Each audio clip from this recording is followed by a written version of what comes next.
안녕하세요. 지금까지 살펴본 창세기의 내용을 큰 주제별로 한번 정리해 보면 창조, 타락, 심판, 그리고 이스라엘 공동체가 어떻게 형성되었는가 하는 것입니다.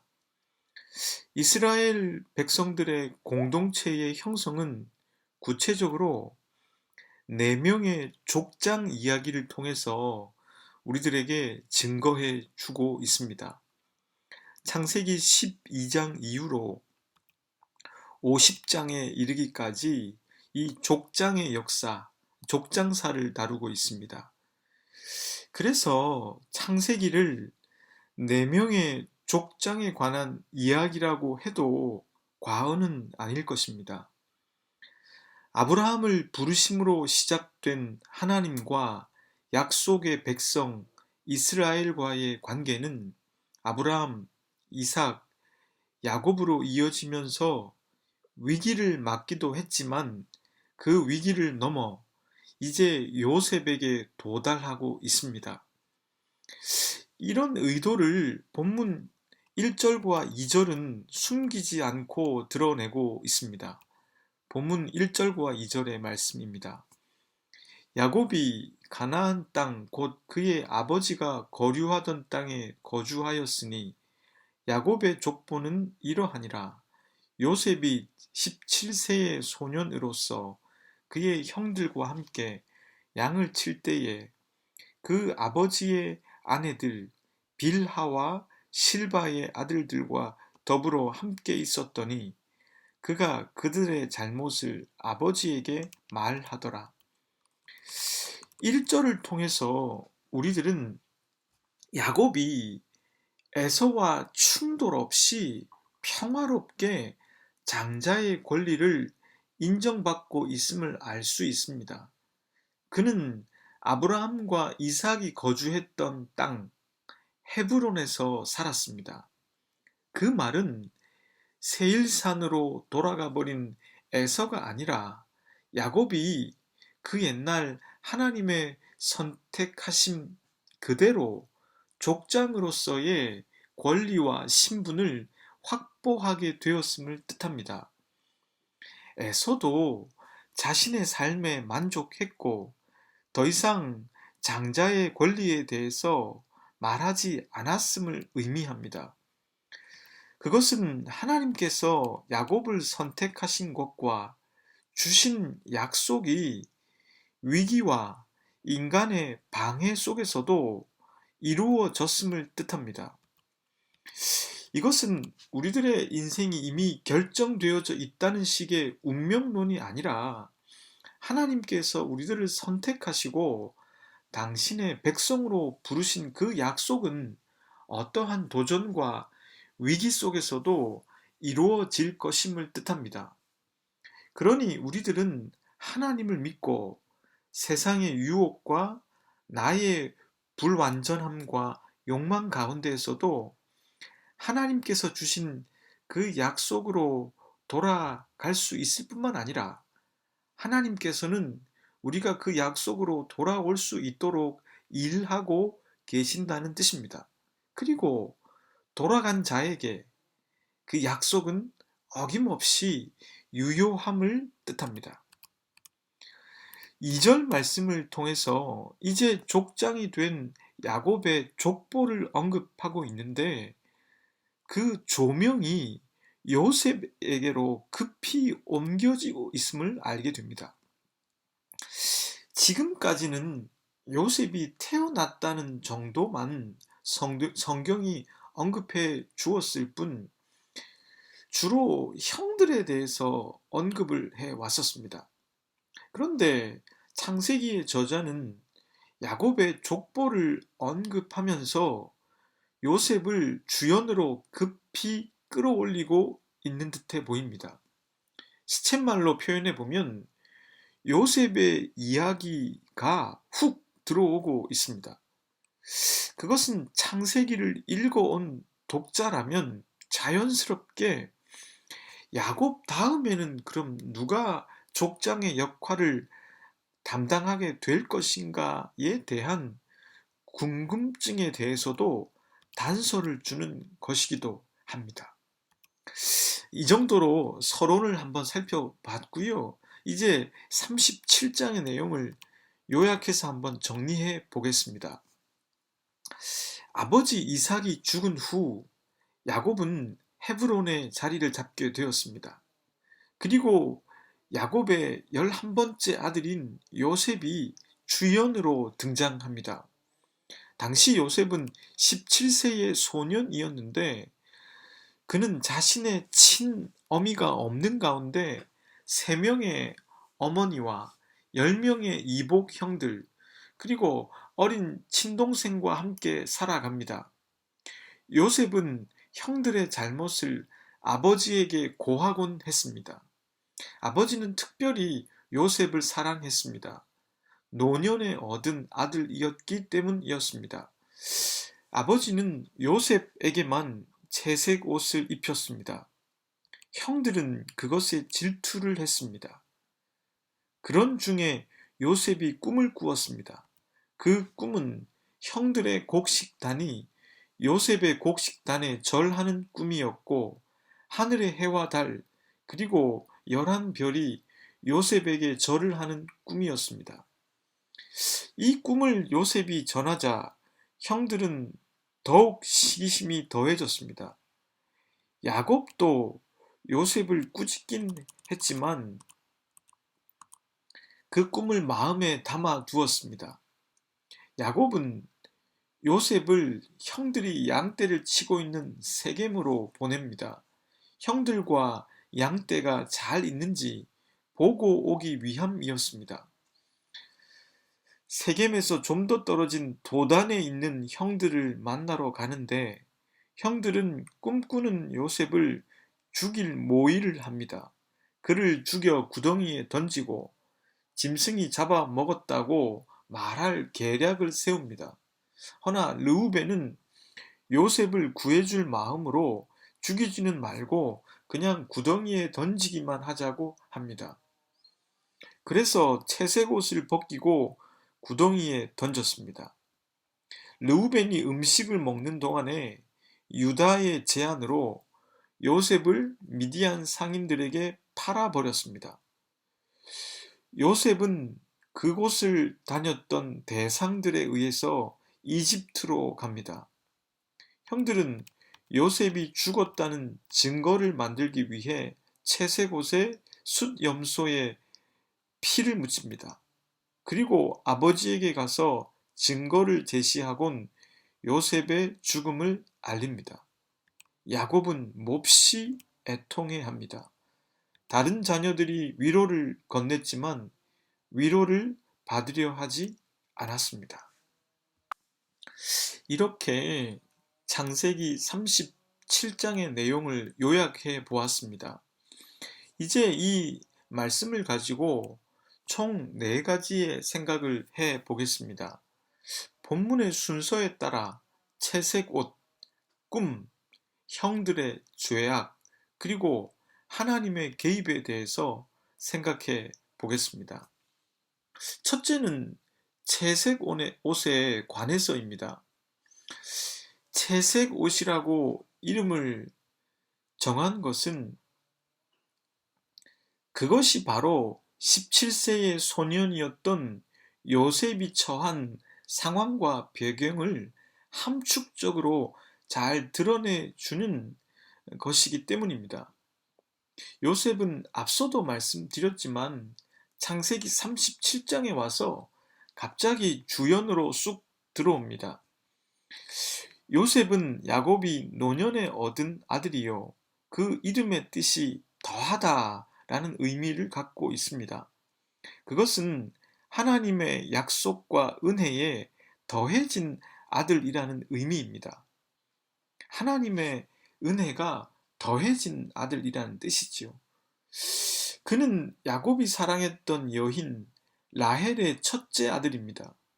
그래서 형들에게는 달갑지 않은 어린 동생이었고 형들의 어머니들에게도 달갑지 않은 라헬의 아들이었습니다.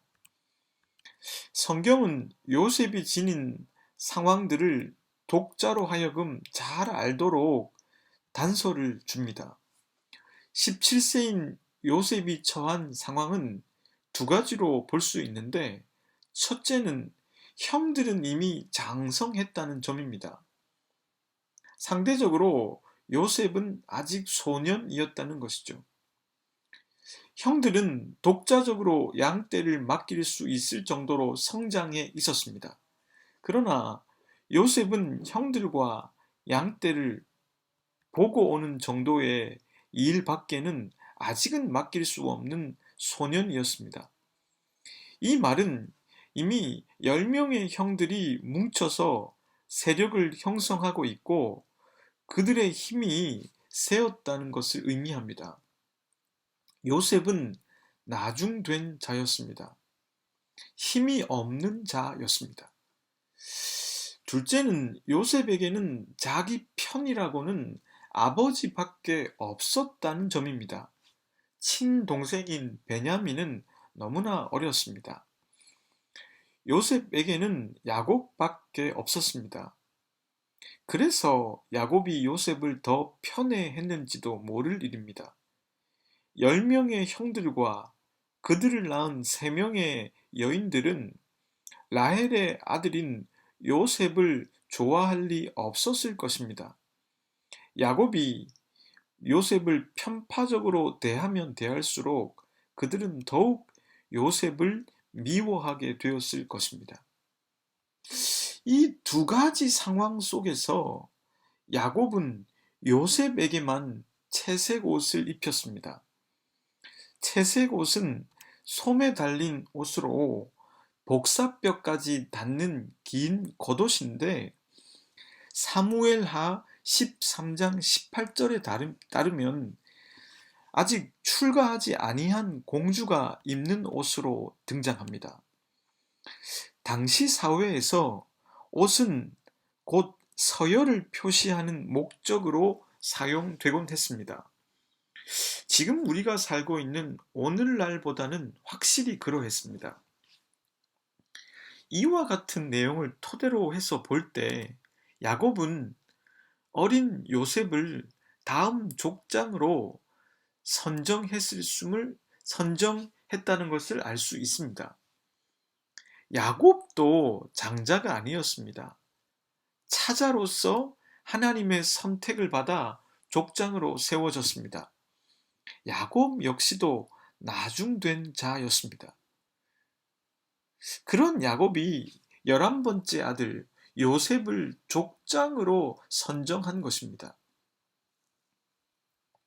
야곱이 요셉을 편애하고 자기 족장으로 선택한 까닭은 몇 가지로 생각해 볼 수 있을 텐데요.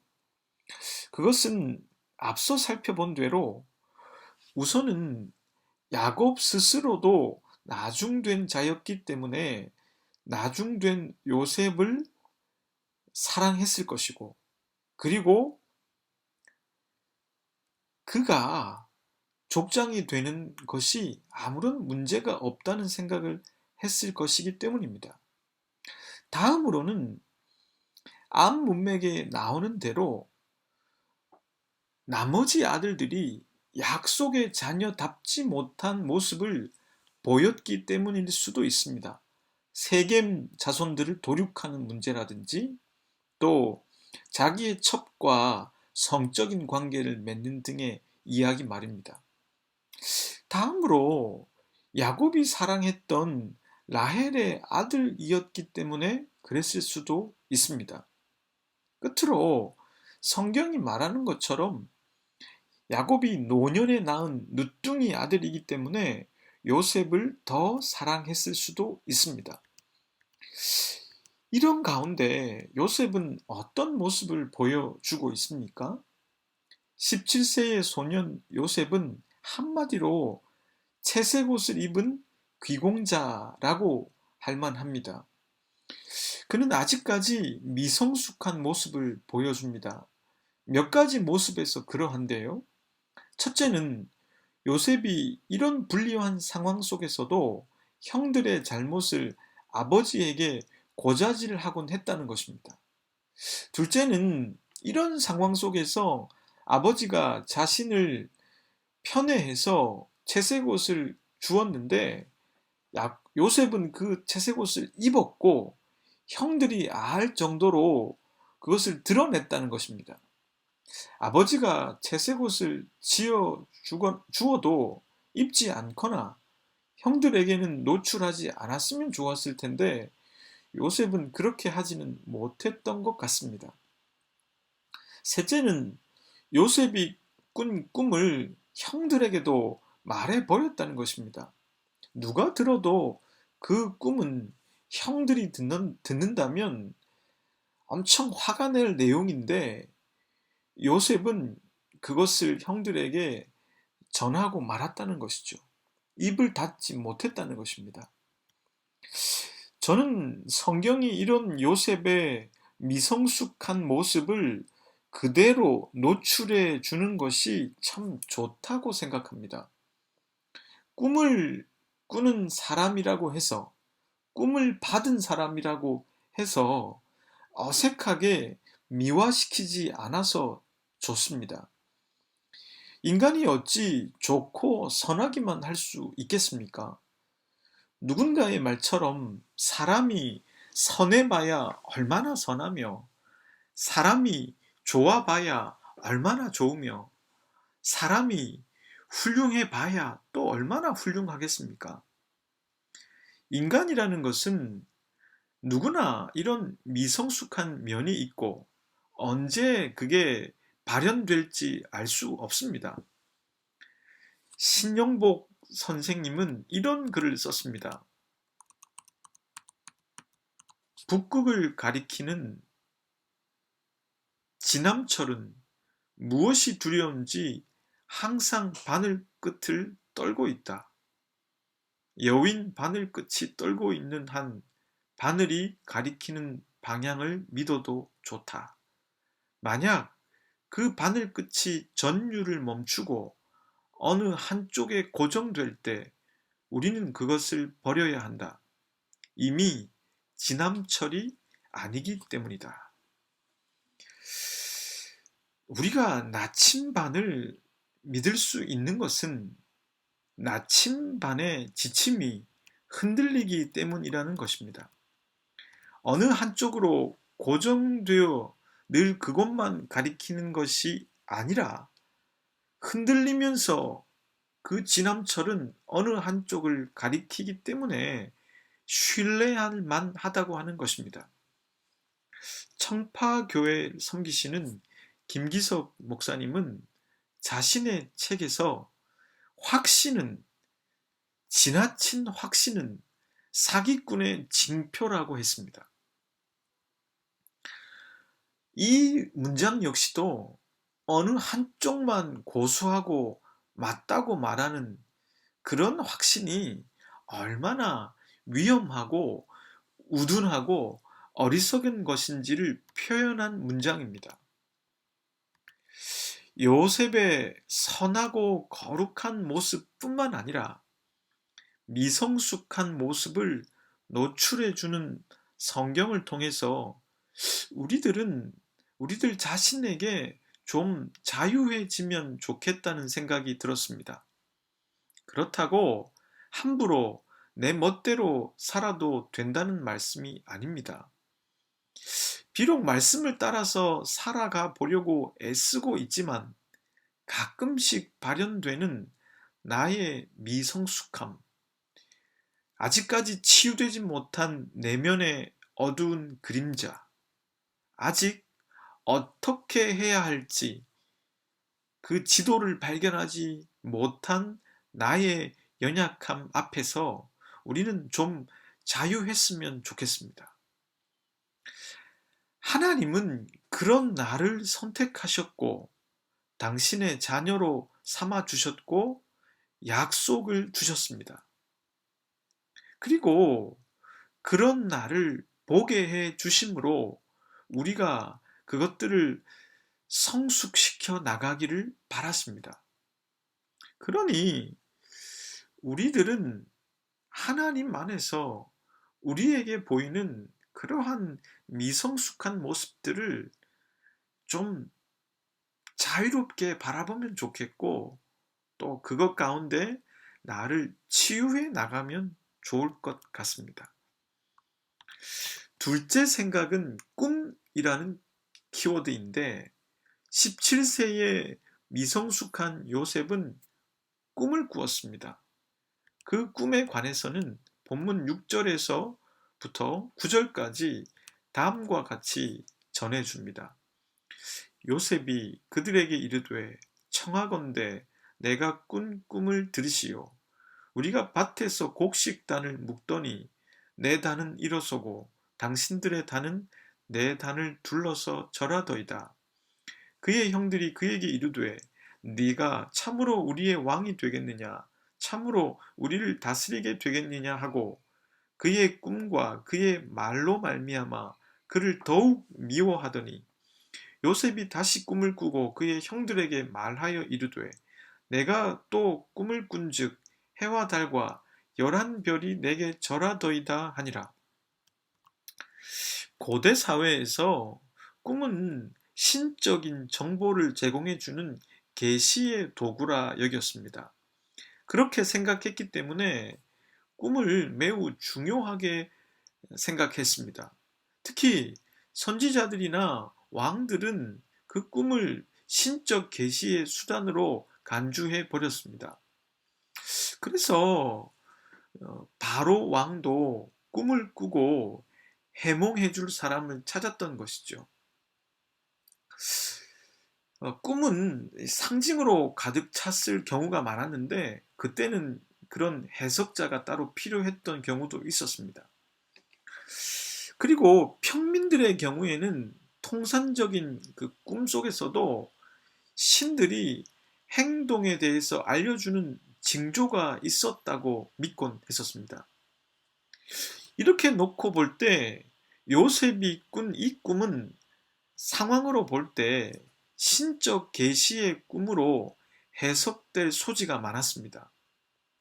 우선은 그 내용은 따로 해석자가 없어도 쉽게 알 수 있는 내용의 것이었습니다. 다음으로 야곱은 채색 옷을 지어 입힘으로 요셉을 다음 족장으로 삼고자 하는 의지를 드러낸 상황이었습니다. 이런 상황 속에서 이제 하나님의 계시가 필요한 상황이었던 것입니다.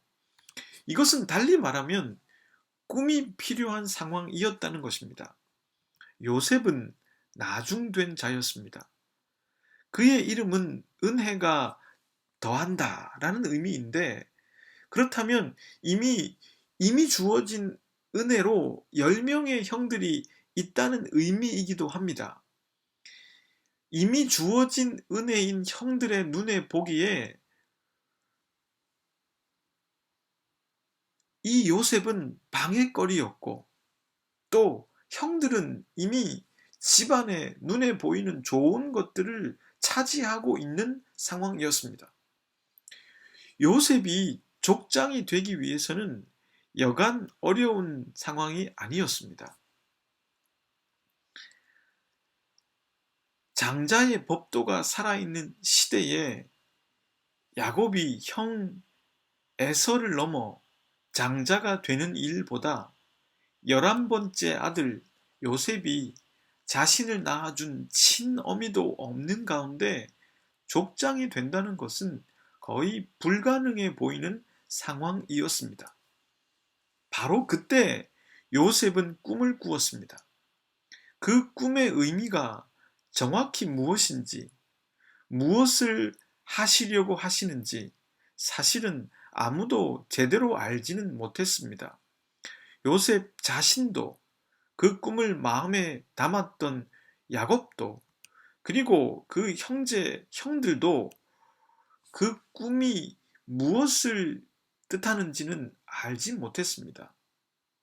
그런데 그 꿈은 창세기 45장 4절과 5절을 통해 이렇게 이루어졌습니다. 요셉이 형들에게 이르되 내게로 가까이 오소서. 그들이 가까이 가니 이르되 나는 당신들의 아우 요셉이니 당신들이 애굽의 판자라. 당신들이 나를 이곳에 팔았다고 해서 근심하지 마소서, 한탄하지 마소서. 하나님이 생명을 구원하시려고 나를 당신들보다 먼저 보내셨나이다. 요셉이 꾼 꿈은 요셉의 성공과 출세를 뜻하는 그런 꿈이 아니었습니다. 그 꿈은 아브라함과 이삭 그리고 야곱에게 주셨던 그 약속과 같은 연속선상에 있는 꿈이었습니다. 그것은 하나님의 선택과 약속 그리고 그것을 생명의 일을 위해서 이루어 나가시겠다는 뜻이었습니다. 그 꿈으로 인해서 요셉은 가족 전체의 생명을 건져줄 사람이 되었습니다. 그러하기에 그 꿈에 대항하는 세력들이 나오지만 그 꿈을 막지는 못했습니다. 형들도, 보디발의 아내도, 그리고 기근도 그 꿈을 막지 못했습니다. 그 꿈이 야곱의 가정에서 가장 힘이 없었던 어린 소년에게 임한 것입니다. 생각해보면 그 꿈이 없었다면 요셉에게 시작되는 13년의 고난도 없었을 것입니다. 형들과 소소한 문제는 있었겠지만 죽일 정도의 문제는 아니었을 것입니다. 그 꿈만 아니었던들 꿈을 꾸는 자와 꿈을 죽이려는 자의 구도는 만들어지지도 않았을 것입니다. 그 꿈이 없었던들 야곱은 거짓이긴 해도 아들 요셉이 죽었다는 소식을 듣지 않아도 되었을 것입니다. 하나님께서는 힘이 없는 자들, 나중된 자들을 선택하시곤 하십니다. 그리고 그 사람들에게 꿈을 주십니다. 그 꿈 때문에 감당해야 하는 것이 결코 적지 않을 때가 많습니다. 만약에 그 꿈이 없었다면 이라고 생각해 보면 훨씬 더 편안하게 살았다 생각할 수도 있습니다. 우리들은 그 꿈이 어떻게 작동하고 어떻게 종국에는 결말을 가져올지 예단할 수 없습니다. 요셉과 야곱 그리고 형들도 그 꿈이 어떤 결과를 초래할지 몰랐습니다.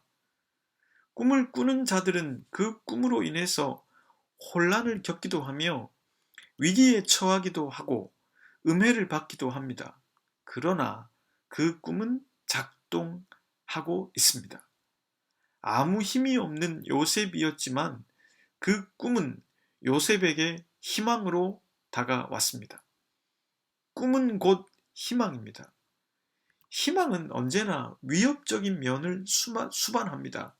왜냐하면 희망은 늘 기존의 것에 대한 반성과 변화를 요구하기 때문입니다.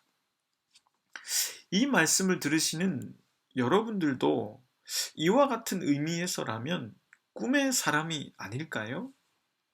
하나님을 믿는 사람은 누구나 꿈꾸는 자가 아닐까요?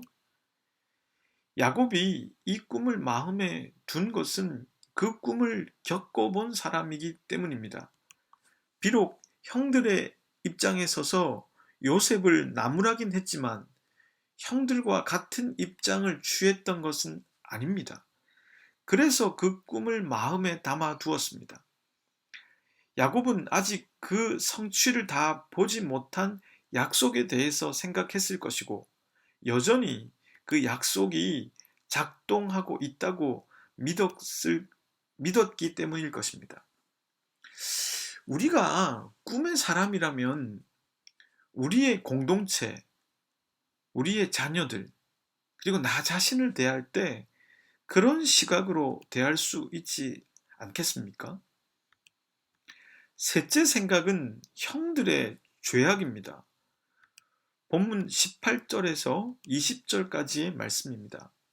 야곱이 그들에게 가까이 오기 전에 형들이 요셉을 멀리서 보고 죽이기를 꾀하여 서로 이르되 꿈꾸는 자가 오는도다.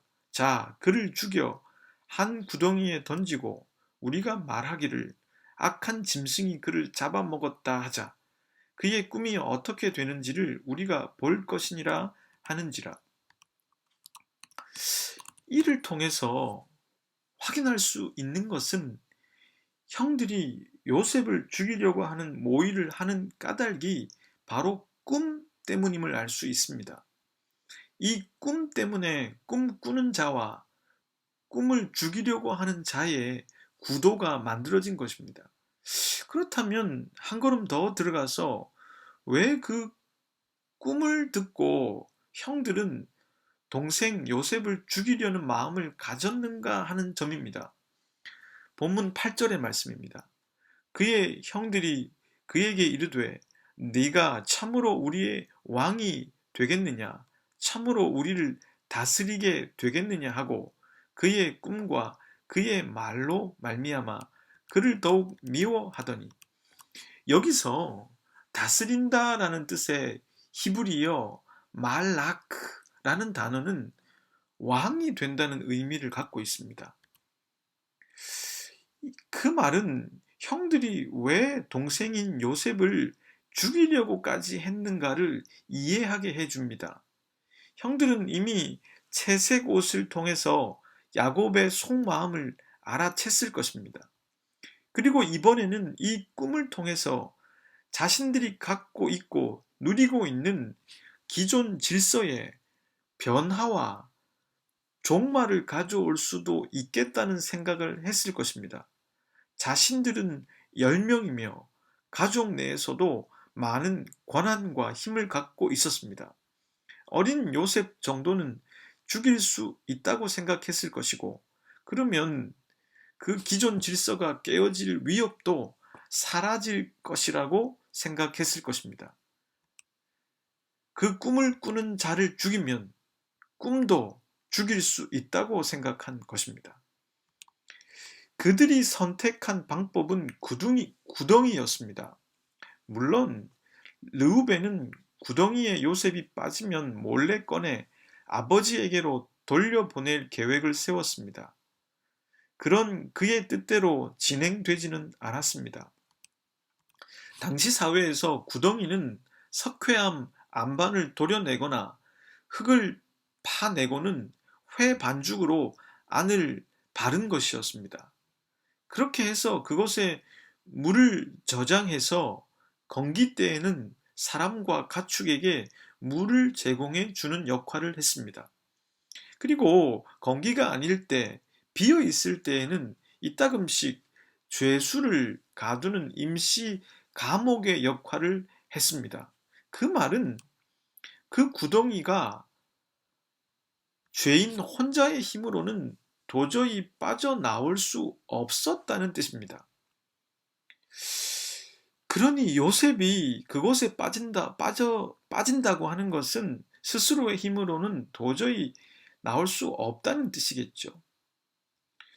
유다는 동생을 죽일 필요까지는 없겠다고 판단하곤 당시 그곳을 지나던 미디안 상인들에게 돈을 받고 팔도록 제안합니다. 그 경로는 당시 미디안 대상들의 이동 경로였던 것으로 보여집니다. 그리고 그 당시에 종 한 사람의 몸값이 지금 요셉에게 받은 은 20과 동일합니다. 그러니까 당시에 그 지역을 이집트까지 다니는 대상들의 그 경로에서 그들은 요셉을 은 20을 받고 팔아버린 것이었습니다.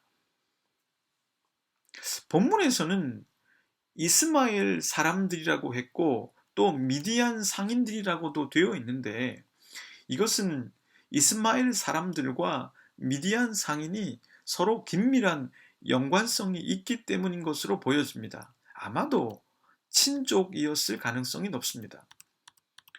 결국 그 꿈은 위기를 맞이하게 되었습니다. 그 꿈을 꾸는 자는 아버지에게 보고되기로는 죽었고 실제로는 이집트로 팔려갔습니다. 아버지 야곱에게 거짓을 고하는 형들의 모습 속에서 우리들은 인간이 어떤 존재인지를 알게 됩니다. 자기들이 누리고 있는 질서를 유지하고 지켜나가기 위해서, 자신들이 족장의 권리를 얻기 위해서 자신들의 힘을 사용하고 그 힘으로 불의한 일을 저질러 놓고도 그것을 덮기 위해서 그들은 또 집단적으로 연대하고 있다는 것을 볼 수 있습니다. 이것이야말로 인간의 죄악상이 아닌가 싶습니다. 이 말씀을 전하고 있는 저, 듣고 계신 여러분들도 인간이기 때문에 그런 죄악을 저지를 수도 있다는 사실을 자각하고 있어야 합니다. 넷째는 하나님의 개입에 대해서 생각해 보겠습니다. 창세기 37장 마지막 구절은 이렇게 적고 있습니다. 36절의 말씀인데요. 그 미디안 사람들은 그를 애굽에서 바로의 신하 친위대장 보디발에게 팔았더라. 이 구절이 있기 전까지는 어쩌면 인간들의 이야기였다고 볼 수도 있습니다. 꿈을 꾼 자와 꿈을 죽이려는 자들의 싸움에 대해서 말했습니다. 그리고 그 꿈을 죽이려는 형들로 인해서 그 꿈은 이제는 무효화되는 것이 아닌가 하는 생각을 하게 했습니다. 야곱도 요셉의 죽음으로 그 꿈은 끝이 났다고 생각했을 것입니다. 형들은 요셉을 종으로 팔아버림으로써 그 꿈의 위협에서 완전히 벗어났다고 생각했을 것입니다. 그랬기 때문에 그들은 더욱더 양심의 소리를 거부할 수 있었을 것입니다. 그러나 바로 그때 성경의 저자는 36절을 적습니다. 36절을 적음으로 말미암아 그 꿈이 죽지 않았음을 밝힙니다. 그 꿈이 여전히 현재 진행형임을 밝혀줍니다. 하나님께서는 요셉을 이집트로 이끄셨습니다. 그리고 요셉을 보디발 장군의 집으로 이끄셨습니다. 어쩌면 이것은 하나님의 드라마틱한 개입이라기보다는 그저 자연스럽고 연속적인 세상의 일들이라고 생각되기도 합니다. 그 상인들은 대상으로서 그 목적지가 이집트였기 때문일 것입니다. 이처럼 하나님의 목적들은 갑작스런 행동이나 직접적인 개입이 아니라 초월적인 현상이 아니라 자연스럽고 연속적인 인간의 일들을 통해서 이루어져 나간다는 것입니다. 하지만 그런 자연스럽고 연속적이고 일반적인 보편적인 인간의 이야기들 속에 그 중심에는 하나님이 계십니다. 하나님께서는 직접 말씀하시지는 않으시지만 그 꿈 안에 계십니다. 이 구절을 통해서 독자들은 그 꿈이 하나님의 사역에 속해 있음을 알게 됩니다. 그것 안에는 하나님의 개입을 느낄 수 있는 공간이 존재합니다. 인간이 할 수 없는 영역들이 있지요. 이집트로 가는 것까지는 대상에 정해진 경로였다고 해도 보디발 장군의 집으로 팔려가는 것은 인간이 조작할 수 있는 부분이 아닙니다. 그냥 우연이라고만 치부할 수 없는 부분입니다.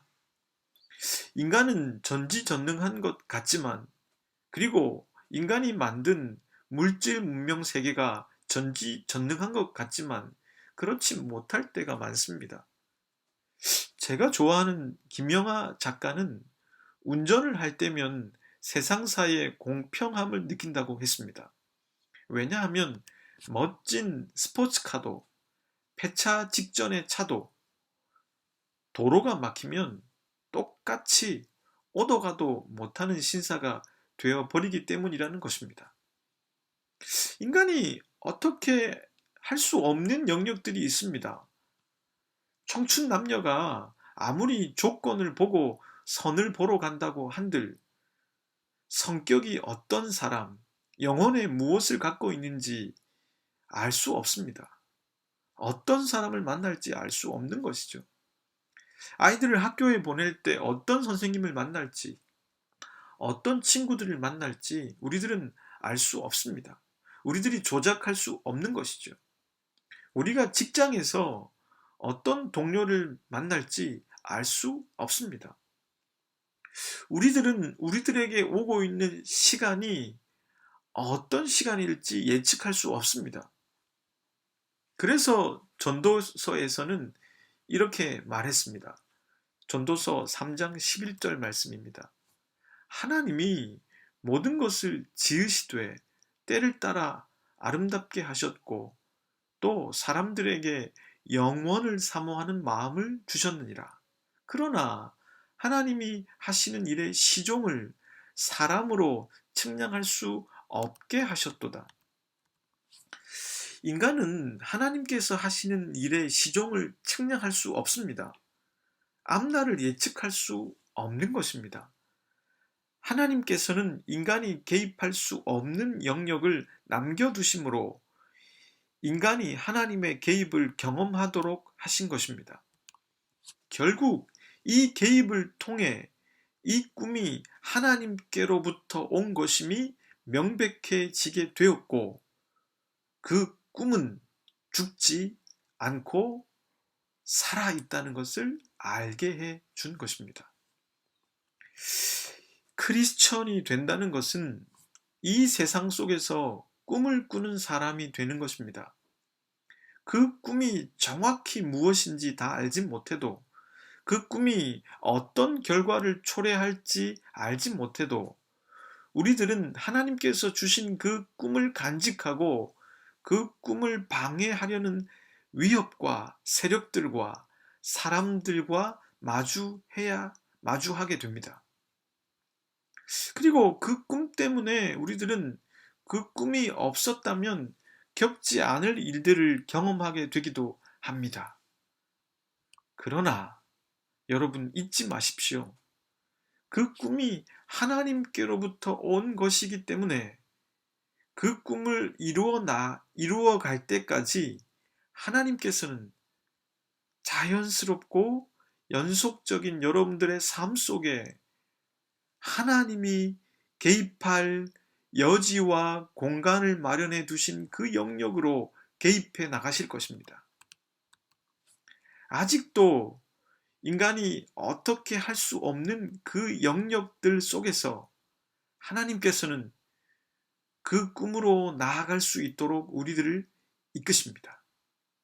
앞으로 13년간의 요셉의 이야기가 어떻게 전개될지 기대가 되지 않으십니까?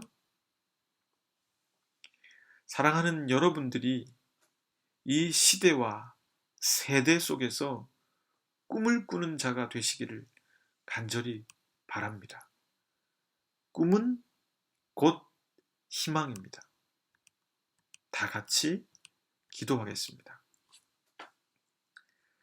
하나님, 나중된 자요, 힘이 없었던 자요, 아직 미성숙했던 요셉을 선택하셔서 하나님의 꿈을 주시고 그 꿈을 위해서 하나님께서 어떻게 개입해 나가시는지를 생각해 보았습니다. 요셉이 될 수 있었던 것은 자신의 탁월함이 아니라 하나님 주신 꿈 때문이었습니다. 저희들에게 주신 꿈을 생각해 봅니다. 그리고 그 소중한 희망의 꿈을 붙잡고 살아가 보려고 합니다.